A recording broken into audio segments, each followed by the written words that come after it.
You guys have any questions before we move on? Anything you want to chat about?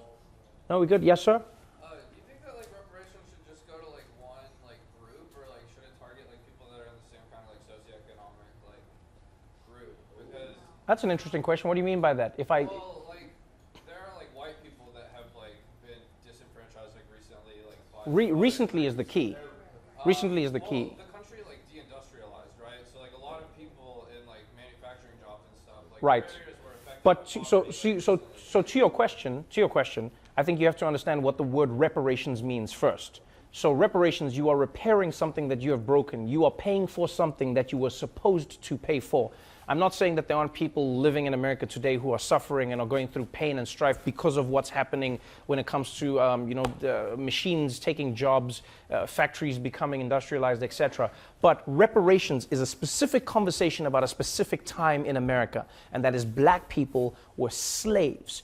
You know what I mean? I've even heard people say like, oh, but there were some of the Irish who were indentured. Like, yeah, slavery. Look at the numbers, look at the time, look at the level of work. You could not work toward your freedom. For most black people in America, this was a time when you lived and died as a slave. And so that's what reparations is about. And so I hear what you're saying, but I think that's a completely separate conversation that needs to be had about the now.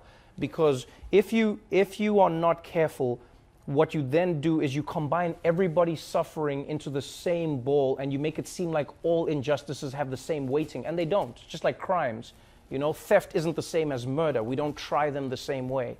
And as much as there is a white person who's suffering today, I feel for anybody who's suffering, because I know what it's like to be poor. I know what it's like to suffer. I didn't come from a wealthy family. We struggled when I was growing up.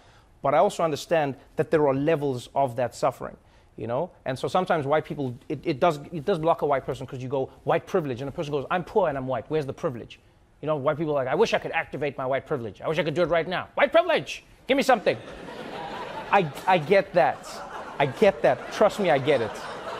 It is hard to accept that you have benefits because of the color of your skin if you cannot see the benefits that you have. But the thing I try to explain to a person is, think of it more like golf. Don't think of it as privilege, then think of it like a handicap. Right? In golf, they acknowledge that you are in a position where you need so many advantages to be competitive in the game.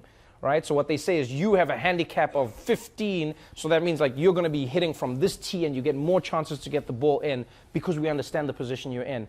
And if you're a black person in America, from slavery, from day one, the number of injustices that have held black people back in America amount to an insurmountable, like you look at black people's freedom, you look at black people's land, just land alone.